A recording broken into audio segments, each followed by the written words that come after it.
Hello friends, నేను శరణ్యాని. ఇవాళ ఏడడుగుల బంధం 129వ భాగం చదువుకుందాము. రాసిన వారు మీనా ముక్తేశ్వర్ గారు. ధనుంజయ్ గారు, దుర్గమ్మ గారు మాట్లాడుకుంటూ ఉన్నారు. తగినంత విశ్రాంతి కూడా తాతగారికి చాలా అవసరం.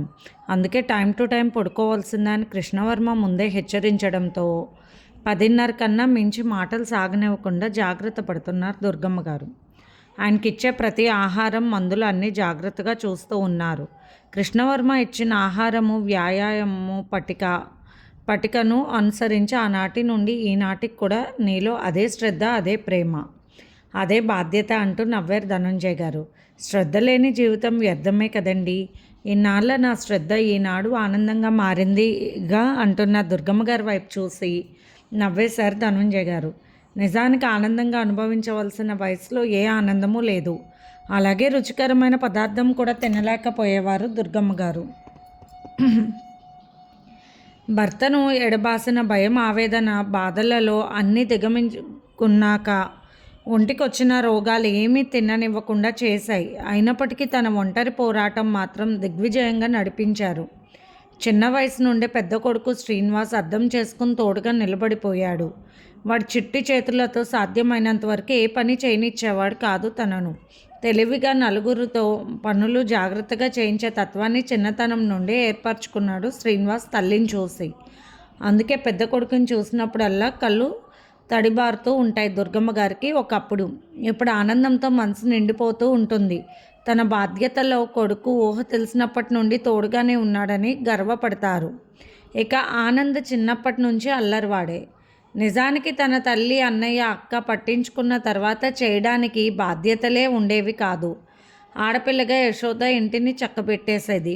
అలాగే చదువును అశ్రద్ధ చేసేది కాదు. ఫ్యాక్టరీ పనులు దుర్గమ్మ గారికి సహాయం చేస్తూనే చదువుకునేవాడు శ్రీనివాస్. దుర్గమ్మ గారు పిల్లల చదువు విషయంలో మాత్రం చాలా శ్రద్ధగా పట్టించుకునేవారు. ఆ చదువే మనిషిని నిలబెడుతుంది. ఆ చదువే జ్ఞాపకం ఇస్తుంది, ధైర్యాన్ని కూడా ఇస్తుంది. ఎవరు దోచుకునేది జ్ఞానమే అన్న విషయం ఆమెకు బాగా తెలుసు. ఆనాటి రోజుల్లో తన భర్త ఎంతో గొప్పగా చదువుకున్నవారు. అందుకే పిల్లల చదువు పట్ల ఆమెకు శ్రద్ధ. కానీ అందరికీ ఆనంద్ అంటే గారాబమే. నిజానికి ఆనంద్కి అందుకే పని ఏమీ తెలియకుండా పెరిగాడు. కానీ మంచి వ్యక్తిత్వాన్ని మాత్రం నిలుపుకున్నాడు. ఇప్పుడు అన్నగారిని ఏ పని చేయడం లేదు ఆనంద్. ప్రతి పనిని తనే పట్టించుకొని చేస్తున్నాడు. అటు ఫ్యాక్టరీ పనులు, ఇటు పిల్లల బాధ్యతలు, ఇంటి విషయాలలో కూడా కొడుకు చేతికి రాకుండానే కొడుకుల తమ్ముడిగా అన్నీ చుట్టు పెట్టేస్తున్నాడు ఆనంద్ అని మురిసిపోతూ తన తమ్ముడిని చూసుకుని గర్వపడుతూ ఉంటారు ఇప్పుడు శ్రీనివాసరావు గారు. కుర్రాడిగా ఉన్న ఆనంద్ వైపు చూస్తే భయంగా ఉండేది. ఒకప్పుడు ఆయనకు ఆ హుషారు అసలు నేల మీద నడిచినట్లే ఉండేవాడు కాదు. బైక్ తీసుకుంటే ఆ స్పీడ్ వేరు, జోరు వేరు. లైఫ్ని బాగా ఎంజాయ్ చేశాడు ఒకప్పుడు ఆనంద్. అన్నగారి ముందు మాత్రం బుద్ధిమంతుడిలా ఉండేవాడు. అందుకే ఎప్పుడు జీవితంలోని ఆనందము తెలుసు, బాధలు తెలుసుకునే జీవిత సత్యాలు తెలుసు. అందుకే బాధ్యతలు అలవాటైపోయాయి. ప్రస్తుతానికి తన రాజశేఖర్ నిలయంలోని ఆనందాలు చూస్తుంటే ఏమీ తినకపోయినా ఆనందం మనసు నిండడంతో సంతృప్తి అనుభవిస్తున్నారు దుర్గమ్మ గారు. మరుసటి రోజు వసుంధర నిలయం నుండి వస్తున్న శ్రీమంతపు వేడుకల ముచ్చట గురించి కాసేపు మాట్లాడుకుని నిద్రలోకి జారిపోయారు ధనుంజయ్ గారు దంపతులు. ధరణి నిద్రపోతూ ఉంది. రాత్రి సరిగ్గా నిద్రపోక అవస్థ పడింది పాపం. రవివర్మ సోఫాలో కూర్చుని ధరణి ఒడిలో పడుకోబెట్టుకుని కాసేపు మాట్లాడుతూ ఆమె తల నిమురుతూ ధైర్యాన్ని చెబుతూ రాబోయే బిడ్డ గురించి ఆనందంగా మాట్లాడుతూ నిద్రపుచ్చారు. చెప్పాలంటే ఒక చక్కటి పాట కూడా పాడారు. ధరణి నిద్రపోయిన తర్వాత సోఫాకు దగ్గరగా దివాన్ కాట్ లాక్కుని పడుకున్నారు రవివర్మ.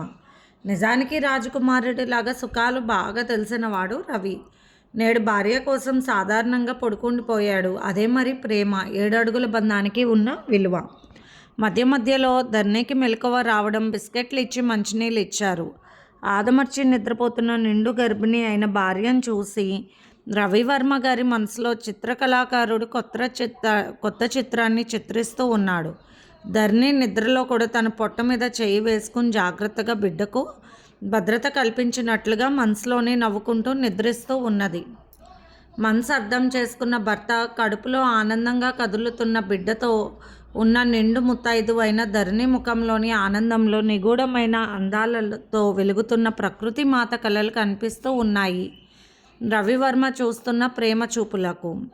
తెల్లవారుజామున రవివర్మ చిన్నగా లేచి బయట తులసికోట దగ్గర దీపం వెలిగిస్తున్న దేవిక గారికి చెప్పి వసుంధర నిలయానికి బయలుదేరాడు. దేవిక గదిలోకి వచ్చి ఒకసారి ధరణి వైపు చూసుకుని నిద్రపోతుంది, ఇబ్బంది లేదనుకుని పూజా కార్యక్రమంలో నిమగ్నం అయిపోయింది. వసుంధర నిలయం కలకల్లాడుతూ ఉంది. పని వాళ్ళ హడావుడితో ఇక్కడ పెట్టండి చలివిడి బిందెలు, అవి కూడా ఇటు తీసుకురండి అని వసుంధరాదేవి గారు అన్నీ సర్దిస్తున్నారు. ఏమిటమ్మా అప్పుడే అన్నీ సిద్ధం చేశారు, చలివిడి ఇప్పుడు చేశారా అన్నాడు రవివర్మ ఆశ్చర్యంగా. లేదు నాన్న, నిన్నే అన్నీ తయారైపోయాయి. చలివిడి ఒకరోజు నిద్ర చేయాలి కదూ, మరుసటి రోజు తీసుకువెళ్ళాలి. రాత్రంతా అన్ని పనులు పూర్తయిపోయాయి. అన్నీ సర్దుకుని పక్కన పెట్టుకుంటే ఉదయం 11 గంటల్లోపే శ్రీమంతపు వేడుకలు పూర్తవ్వాలంట అని చెబుతున్న తల్లి ముఖం వైపు చూసి సంతోషపడ్డాడు రవివర్మ. నిన్న నేను సాధన వెళ్ళి చీర నగలు తీసుకొచ్చాం అన్నయ్యతో అంటూ ధరణికి తీసుకున్న చీర నగలు చూపించారు వసుంధరాదేవి గారు. ఏమిటమ్మా కోడలికి భారీ గిఫ్ట్లు అంటూ నవ్వాడు రవివర్మ. మన వంశాన్ని నిలబడడానికి దేవతలా వచ్చిందిరా ధరణి, ఆ ఆనందం ఎటువంటప్పుడు చూపించుకోవాలి, మరి అది నా ధర్మం అంటూ నవ్వేశారు వసుంధరాదేవి గారు. ముత్యాలు, పగడాలు, పచ్చలు పొదిగిన అందమైన హారం సెట్టు, గాజులు, దిద్దులు, ఉంగరం అన్నీ చాలా బాగున్నాయి. అక్కడక్కడ ఖరీదైన వజ్రాలు పొదిగి ఉన్నాయి. పట్టుచీర అద్భుతంగా ఉంది. వెయిట్లెస్లో ఖరీదైనది తీసుకున్నాము. ప్రస్తుతం ధరణికి తేలిగ్గా ఉండాలని నవ్వుతూ చూపించారు వసుంధరాదేవి గారు. అమ్మ, మీరు చెప్పినట్లు అన్ని వస్తువులు కూడా సర్ది పెట్టామని చెప్పారు పేరెంటాలు. ఫ్యాక్టరీలో పనిచేసే సీనియర్లు వాళ్ళ భార్యలు లేకపోతే వారి కోడలు కూతుర్లు ఎవరో ఒకరు వచ్చి వసుంధర నిలయంలో సహాయాలు అడుక్కుండానే చేస్తూ ఉంటారు. వారి సాధక బాధకాల విషయంలో వసుంధరాదేవి గారు అంతగా శ్రద్ధగా ఉండి ఆ ఘనత సాధించారు. రాత్రి నుంచి ఆ పేరెంటాళ్ళు ఇంటి దగ్గరే ఉన్నారు. రాత్రి భోజనాలు, పొద్దున్నే టిఫిన్ కార్యక్రమాలు కూడా ముగించుకునే సరాసరి రాజశేఖర్ నిలయానికి వెళ్ళవచ్చని వసుంధరాదేవి గారు చెప్పడంతో వసుంధర నిలయంలోనే ఉండిపోయారు. క్రితం రోజు ఆ పేరెంటాలతో సాధన కూడా వెళ్ళి ఇంటింటికి గిఫ్ట్లు ఇచ్చేసి సీమంతపు వేడుకకు రమ్మని ఆహ్వానించి వచ్చింది. వారి ఫ్యాక్టరీలో పనిచేసే కాలనీలో ఉండే ముత్తైదువులు అందరూ ఆనందపడిపోయారు. ఇత్తడి పూల సజ్జలు, వెండి రూపాయి బిళ్ళ, తాంబూలాలు, ఆ స్వీట్లు అన్నీ కూడా ముందే పంచారు. ఏదైనా పెద్దలు తలుచుకుంటే పెట్టుబడికి తక్కువేముంది అన్నట్లు అందరూ ఆనందంగా చెప్పుకుని మురిసిపోయారు. రాజశేఖర్ నిలయం కలకల్లాడుతూ ఉంది. అందరూ కూడా రెడీ అయిపోయి ఉన్నారు. కృష్ణవర్మ గారు ప్రతి విషయం కూడా జాగ్రత్తగా చూస్తున్నాడు. వదిన గారికి ఎక్కువ అలసట కలగనివ్వకండి అని అన్నీ కూడా సింపుల్గా చేసుకోండి అని ముందే చెప్పారా ఇంటి పెద్దలకు. శ్రావణి ధరణికి జడ అల్లుతూ ఉంది. ధరణి స్నేహితులు, శ్రావణి స్నేహితులు, గీతిక స్నేహితులు అందరూ కూడా వచ్చారు. ధరణిని శ్రీమంతపు పెళ్లికూతుర్లా అందంగా రెడీ చేశారు. వసుంధర నిలయం వాళ్ళు వచ్చేసారంటూ హడావుడిగా చెప్తున్నారు ఆనంద్ గారు. వసుంధరాదేవి గారు, మోహన్ వర్మ, సాధన, రవివర్మ, విశ్వనాథ్ గారి దంపతులు, పెద్ద ముత్తైదువులు 11 మంది అందరూ కలిసి వచ్చారు. అందరికీ ఆహ్వానాలు గొప్పగా జరిగాయి. ధనుంజయ గారు, దుర్గమ్మ గారు హాల్లో సింహాసనాల వంటి కుర్చీలలో కూర్చున్నారు దర్జాగా. జరగవలసిన వేడుక గురించి చెబుతూ చూస్తున్నారు, నవ్వుతున్నారు. దేవిక గారు హడావుడిగా అన్ని ఏర్పాట్లు చూస్తున్నారు. సుప్రజ ప్రతి ఒక్క విషయాన్ని కూడా శ్రద్ధగా పట్టించుకొని చూస్తూ ఉంది.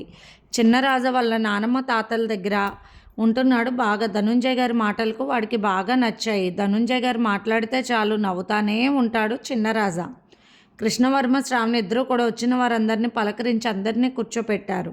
స్నాక్స్ కొద్దిగా ఇచ్చి చల్లటి పానీయాలు అందరికీ అందించారు. రవివర్మ లోపలికి వెళ్ళాడు.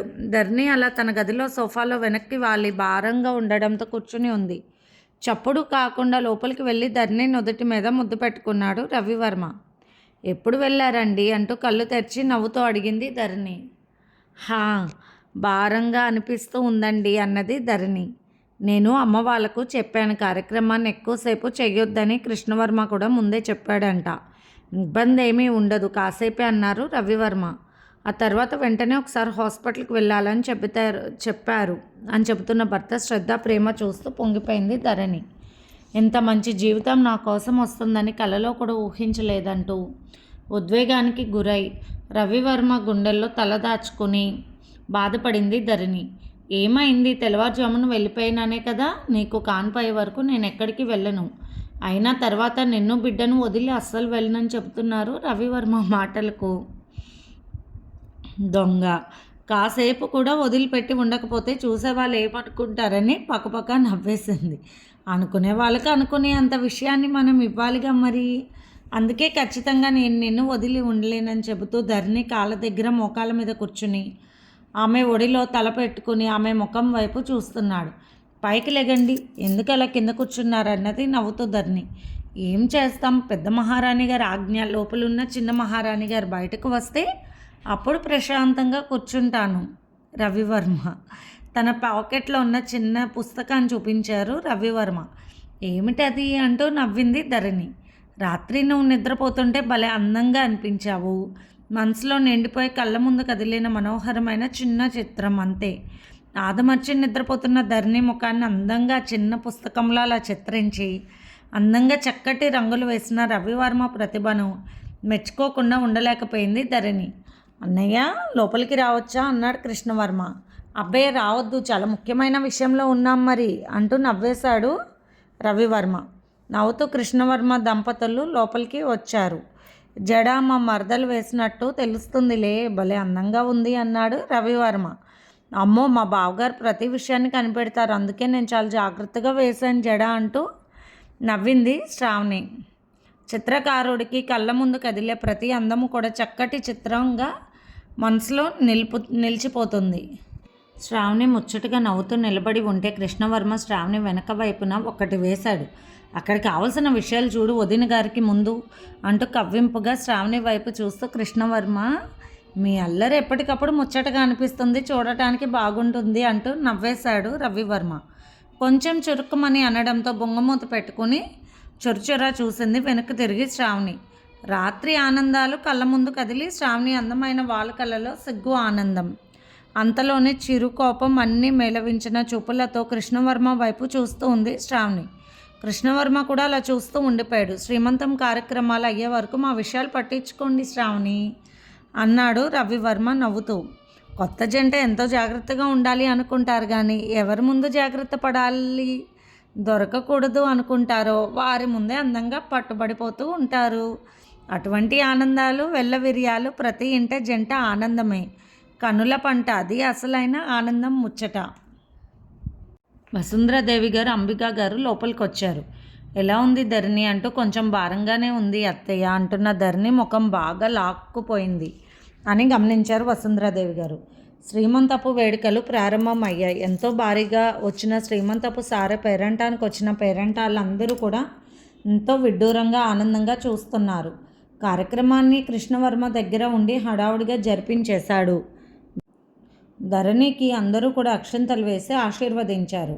లోపలికి వెళ్ళి వసుంధరాదేవి గారు తెచ్చిన చీర, నగలు అన్నీ కూడా శ్రావణిని, సాధనను తీసుకుని వెళ్ళి అలంకరించుకుని వచ్చింది ధరణి. ఎంతో అద్భుతంగా ఉన్నాయి సెలెక్షన్స్ అంటూ అందరూ మెచ్చుకున్నారు. చీరకు మ్యాచింగ్ నగలు అన్నీ బాగున్నాయి అన్నారు అందరూ. ధనుంజయ గారు, దుర్గమ్మ గారు అక్షంతలు వేసి ఆశీర్వదించారు. ఆ తర్వాత జంటలుగా అక్షతలు వేశారు. కూతుర్ని దీవిస్తూ శ్రీనివాసరావు గారి దంపతులకు కళ్ళల్లో ఆనంద బాష్పాలు కదిలాయి. కృష్ణవర్మ హడావుడి మామూలుగా లేదు, వెంటనే ముగించాలి కార్యక్రమం. వదిన గారికి చాలా అలసటగా ఉంది అని చెబుతూ జాగ్రత్త తీసుకున్నాడు రవివర్మ భయాన్ని చూస్తూ. పేరెంటాలందరికీ గిఫ్ట్ ప్యాకెట్లు ఇచ్చేశారు. అన్నీ సిద్ధం చేసుకుని తీసుకొచ్చారు వసుంధరాదేవి గారు. రాజశేఖర్ నిలయంలో వారికి మాత్రం అందరికీ తాంబూలంతో పాటు బంగారపు రూపు కూడా తీసుకొచ్చారు వసుంధరాదేవి గారు. ధరణిని వెంటనే లోపలికి తీసుకొచ్చి నగలన్నీ కూడా తీసేసి కాటన్ చీర కట్టి కూర్చోబెట్టింది శ్రావణి. బాగా నీరసంగా ఉంది అంటుంది ధరణి. అక్కడే ఉన్న కృష్ణవర్మ గారు, ముందు పళ్ళరసం పట్టించండి అన్నయ్య అని చెప్పారు. లోపల రెడీగా ఉన్న పళ్ళరసం తీసి పట్టించాడు కొద్దిగా రవివర్మ. పేరెంటాల్ విషయాలన్నీ కూడా రాజశేఖర్ నిలయంలో పెద్దవాళ్ళు పనివాళ్ళ వాళ్ళు చూసుకుంటూ ఉన్నారు. అందరికీ భోజన కార్యక్రమాలు పూర్తయిపోయాయి. ఎక్కడి వారు అక్కడికి వెళ్ళిపోయారు. ధరణి కాస్త నీరసంగా ఉండడంతో ఏ హడావుడు లేకుండా చేశారు ఇంటిని. శ్రీనివాసరావు గారు కంగారు పడిపోతూ ఉన్నారు. అమ్మాయి మరీ నీరసంగా ఉందమ్మా అంటూ తల్లి దగ్గర కూర్చుంది.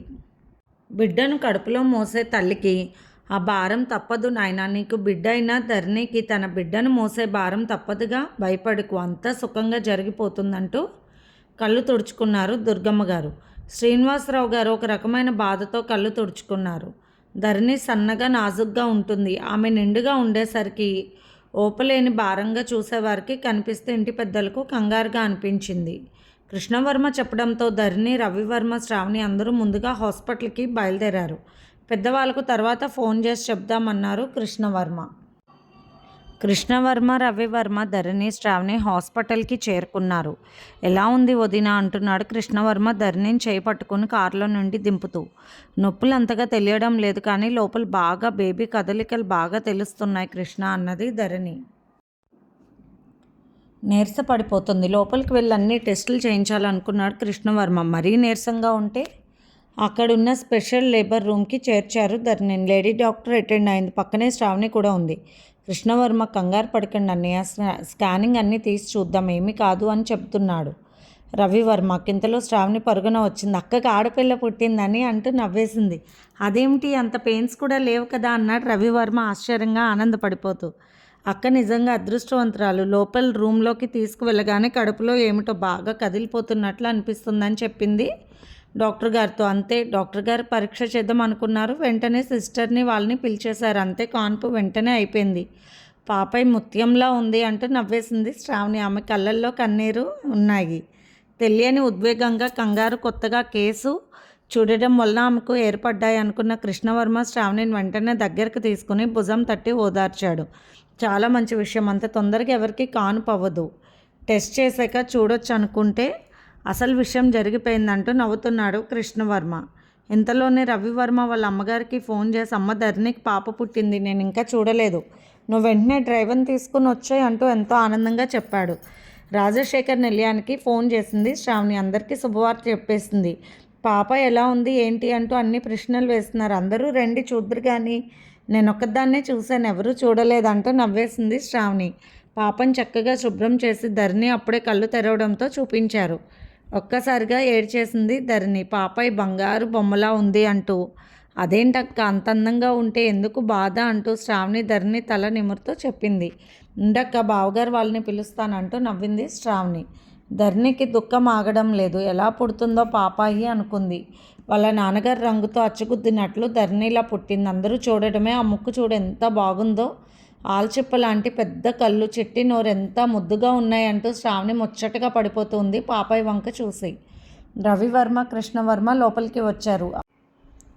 అబ్బా, అచ్చు నీ పోలికే ధరణి అంటూ నవ్వేశారు. రవివర్మ ఎంతో ఆనందంగా భార్య నుదుటి మీద ముద్దు పెట్టుకుంటూ, అన్నయ్య పాప చాలా బాగుంది, ఇంకా మీకు ఏదైనా ప్రోగ్రామ్స్ ఉంటే మేము బయటకు వెళ్తామన్నారు నవ్వుతూ. ఇవి సెన్సార్ కట్ సన్నివేశాలు కాదు, సెంటిమెంట్ సీన్స్, ఇవి ఎవరు కాదనేది లేదు అంటూ నవ్వుతూ. రవివర్మ పాపను ఎత్తుకోవాలి ఎలా అంటూ చాలా ఉద్వేగపడుతుంటే, ఉండండి బావగారు కూర్చోండి అంటూ శ్రావణి రవివర్మను కూర్చోపెట్టి పాపాయిని రవివర్మ చేతిలో పెట్టింది చిన్నగా. ఎంత ముద్దుగా ఉందో, అచ్చం వదిన్ గారిలా ఉంది అంటూ నవ్వేశాడు కృష్ణవర్మ. ధరణికు కన్నీళ్ళు జారిపోతూ ఉన్నాయి. దుర్గమ్మ తల్లి, నా మొర ఆలకించావా, నా కూతురికి నా రంగు ఇవ్వలేదు, అదే నా సంతోషం అనుకుంది. నిజమే, బయట సమాజంలో ధరణి ఎదుర్కొన్న మాటలు అన్నీ ఇన్ని కాదు. నల్ల రాక్షసి, కర్రిముఖం, అమావాస్య చూస్తేనే దరిద్రం, ఇలా ఎన్నో మాటలు పడింది. అందుకే ఆమెకు ఉండే మానసిక సంఘర్షణ తల్లిగా ఆమెకు ఉన్నది. ఈనాడు ఆవేదన అంతా పోతూ ఉంది దుఃఖం రూపంలో. ఇంతలో డాక్టర్ గారు వచ్చి ధరణికి ఇంజెక్షన్ చేశారు. తల్లి బిడ్డ ఇద్దరూ ఆరోగ్యంగా ఉన్నారు. పైగా అస్సలు నొప్పులు లేకుండా కాన్పు అయిపోయింది సులభంగా. బంగారు బొమ్మ, శుక్రవారం పుట్టింది మహాలక్ష్మి అంటూ నవ్వేశారు లేడీ డాక్టర్ గారు. వసుంధరాదేవి గారికి ఎంతో ఆనందం. డ్రైవర్ ఎక్కడున్నాడు, ఎక్కడికి వెళ్ళాడంటూ పెద్దగా అరుస్తూ ఉన్నారు. కంగారుగా ఆనందంగా తెగ హడావుడు చేసేస్తున్నారు. పని వాళ్ళందరూ కూడా నవ్వుతూ ఉన్నారు. అమ్మగారికి ఎంత ఆనందమో. అందులో శుక్రవారం లక్ష్మీదేవిలా ఆడపిల్ల పుట్టింది, ఆమెకు మరీ సంతోషమని నవ్వుకుంటూ ఉన్నారు. ఇంతలో డ్రైవర్ వచ్చాడు. ఎక్కడికి వెళ్ళిపోయావు, పద హాస్పిటల్కి అంటూ బయలుదేరారు వసుంధరాదేవి గారు. నేను 5 నిమిషాల్లో వచ్చేసానమ్మా, మీకు అలా అనిపిస్తుంది అంతే అన్నాడు డ్రైవర్ నవ్వుతూ. హాస్పిటల్లోకి చేరిన వసుంధరాదేవి గారు ఎంతో ఆనందపడిపోయారు. పాప ఎంత అందంగా ఉంది, అబ్బా ఎంత అదృష్టం, దశమి రోజు శుక్రవారం లక్ష్మీదేవి పుట్టేసింది, ధరణి నీలా ఉంది అంటూ నవ్వేశారు వసుంధరాదేవి గారు. ధరణి సంతోషపడిపోయింది. రవివర్మ గారికి ఒక రకమైన ఉద్వేగంగా కన్నీళ్ళు వస్తుంటే బయటకు వెళ్ళాడు. కృష్ణవర్మ వచ్చి భుజం తట్టాడు. ఎందుకన్నా ఎంత ఆనందంగా ఉంది కదూ అంటూ. లేదు కృష్ణ, నేనెంతో ప్రేమగా తనని ప్రేమించి పెళ్లి చేసుకున్నాను, కానీ తన రంగు తన బిడ్డకు రాకూడదని నెల తప్పిన దగ్గర నుండి ధరణి పడ్డ ఆవేదన అంతా ఇంత కాదు. నేనెంతో నచ్చజెప్పి చూశాను, కానీ ఆమె సమాజంలో పడ్డ నిందలకు బాధపడింది కాబట్టి తప్పించుకోలేకపోయింది ఆ బాధ నుండి. నేనెంత ప్రేమించినా కూడా ఈనాడు పాపాయి బంగారు బొమ్మలా ఉండేసరికి ఎంతో ఆనందం కలిగింది. ఎంతో అందమైన మనసున్న ధరణి మనసు ఆనందంగా ఉంది అంటున్నా రవివర్మ భుజం తడుతూ. అందరూ నీలా ఉండాలి అన్నయ్య. ఎవరుంటున్నారు? వదిన గారి భయం నిజమే. నలుపు అంటే పారిపోతున్నారు. నిజం చెప్పనా, వదిన గారిని పెళ్లి చేసుకోవడానికి ఒప్పుకున్నారని తెలిసాక మీరెలా ఉన్నారో సాధారణంగా ఉన్నారు అనుకున్నాను, కానీ మీరింత అందమైన వారు, ఆస్తివంతులు, అంతే మంచి మనసున్నవారు. నిజంగా వదిన అదృష్టవంతురాలు అన్నాడు కృష్ణవర్మ నవ్వుతూ. ఏమో కృష్ణ, నా కళ్ళతో చూసిన ధరణి ఆనాడు అందంగా మెరిసింది, నా గుండెల్లో ప్రతిష్ఠించుకుపోయింది. నేను తనని ప్రేమించి పెళ్లి చేసుకున్నాను. నేను అనుకున్న దానికంటే ధరణి ఇంకా ఎంతో అందగత్తే, మానసికంగా కూడా. అటువంటి భార్య దొరకడం నా జీవితంలో అదృష్టం. నువ్వే చెప్పు. నా మీద పడ్డ నిందలు నా భార్య కాబట్టి నాకు తోడుగా ఉండి ఎదురు నిలిచి పోరాడింది. అలాగే నువ్వు సహాయం చేసావు. అలా కాకుండా నన్ను అనుమానిస్తే మా జీవితం ఎలా ఉండేది?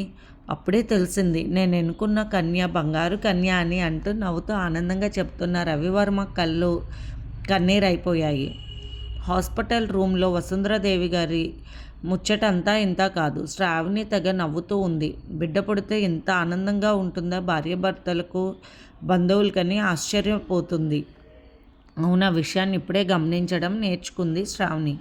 గీతిక వీడియో కాల్లో పాపాయిని చూసి ముచ్చట పడిపోయింది. దేవా సంతోషపడ్డారు. రాజశేఖర్ నిలయం మొత్తం తరలి వచ్చేసింది. అరే చిన్న రాజా, నీకు వరుసైన మేనకోడలు పుట్టిందిరా అంటూ ఆనంద్ గారు నవ్వుతూ వచ్చారు. బాబును తీసుకుని పాపాయిని చూస్తున్న దుర్గమ్మ గారు, ధనుంజయ గారు ముచ్చట పడిపోయారు. దుర్గమ్మ గారు ధనుంజయ గారు పాపను ఎత్తుకుని ముచ్చట పడుతుంటే ధరణి ఆనందంగా నీరసంగా అలాగే పడుకుని ఉంది. ఆమె మనసంతా ఒక ఆనందమైన బృందావనంలా మారిపోయింది. కోరుకున్నది జరిగినప్పుడు అది ఎంతో తృప్తిగా అనిపిస్తుంది. ధరణికి అంతా బాగానే ఉంది, ఇంటికి తీసుకెళ్ళొచ్చు సాయంత్రం అని చెప్పారు కృష్ణవర్మ గారు. శ్రీనివాసరావు గారు, దేవిక దంపతులు కన్నీళ్ళు పెట్టుకున్నారు. ఎంత ముచ్చటగా ఉందమ్మా నీ పాప, బంగారు పాప ఎలా పుడుతుందో అంటూ దిగులు పెట్టుకున్నావు కదూ నా బంగారు తల్లి, నీ రూపంలో చూడు ఎంత అందంగా ఉందో అంటూ నవ్వేశారు దేవిక గారు. సుప్రజ చాలా మురిసిపోయింది. నా కొడుక్కి మేనకోడలు పుట్టిందంటూ రాజా వాళ్ళకు వీడియో కాల్ చేసి మాట్లాడుతుంటే అన్నీ చూపించారు. అయ్యో బుజ్జి మేనకోడలు అంటూ తెగ నవ్వేశాడు రాజా. చిన్న రాజాకు వరుస అయిపోతుంది నీ మేనకోడలు అంటూ దుర్గమ్మ గారు ముసుముసుగా నవ్వేశారు. నా మాటలకి అందరూ నవ్వేశారు. అంబికా గారి దంపతులు వచ్చి పాపాయిని చూశారు. ఎంతో ముచ్చట పడిపోయారు. బంగారు రంగు, తండ్రిలాగా తల్లిలాగా ఒత్తైన జుట్టు, చక్కటి ముఖము, చాలా అందంగా పుట్టింది పాపాయి. కోటేరు లాంటి ముక్కు, పెద్ద పెద్ద కళ్ళు, చిన్ని నోరు, భలే ముద్దుగా ఉంది అన్నది శ్రావణి నవ్వుతూ. వదినకు పుట్టిన పాపాయి కాబట్టి ఇలా స్లిమ్గా ఉంది, నీకు పుట్టిన పాపాయి అయితే అంటూ ఎగతాళిగా నవ్వుతున్న కృష్ణవర్మ వైపు చూసి నాకేం తక్కువ అన్నది శ్రావణి. అన్నీ ఎక్కువే, అదే చెప్తున్నా అంటూ శ్రావణి ముందు వైపు వెనక వైపు చూసి కావాలని నవ్వాడు కృష్ణవర్మ. కృష్ణవర్మ రూమ్లో వారిద్దరి సంభాషణలు భలే ముచ్చటగా సాగుతున్నాయి. నాకు మంచి పర్సనాలిటీ ఉంది అని అందరూ అంటూ ఉంటారన్నది మూతి తిప్పుకొని శ్రావణి. ఒప్పుకున్నాను, అందుకే కదూ రావడమే కృష్ణానదిలో జల దిగ్బంధనంలో ఉన్న నా ఒళ్ళో కూర్చోపడ్డావు, నన్ను నీ దిగ్బంధంలో ఉంచేశావు. తంతే బూర్ల గంపలో పడతారంటూ నవ్వి వచ్చి జిలేబీ గంపలో పడ్డావు ఏకంగా, అంతే. నా మనసు చుట్టుకుపోయింది నీకు. ఏమంత పెద్ద అందగత్తవే, కానీ నీ మాయలో పడిపోయాను కదూ అంటూ కొంటెగా మాట్లాడుతున్న కృష్ణవర్మ మాటలకు చాలే ఊరుకోండి, నేను అందగత్తను కాదు అను చెప్తాను నీ పని. ఇది హాస్పిటల్, సీసీ కెమెరాలు లేవా బాబు అంటున్న శ్రావణి వైపు చూసి ఎందుకు లేవు, ఉన్నాయి, స్విచ్ ఆఫ్ చేశాను లేవే. అయినా స్విచ్ వేస్తే కొన్ని ప్రాబ్లమ్స్కి వచ్చే వాళ్ళకి నాదొక నాలెడ్జ్గా ఉంటుందని ఈ రూమ్లో కొత్త క్లాసులు మొదలు పెడదాం అనుకుంటున్నాను. నీకు మాత్రమే నేర్పించే పాఠాలంటూ కన్ను కొట్టి నవ్వాడు కృష్ణవర్మ. ఇది ఫ్రెండ్స్ ఇవాల్టి ఎపిసోడ్. రేపు ఇంకొక ఎపిసోడ్తో మేము ముందుకు వస్తాను. మీకు కనుక స్టోరీ నచ్చినట్లయితే లైక్ చేసి షేర్ చేసుకొని సబ్స్క్రైబ్ చేసుకోండి. ఉంటాను.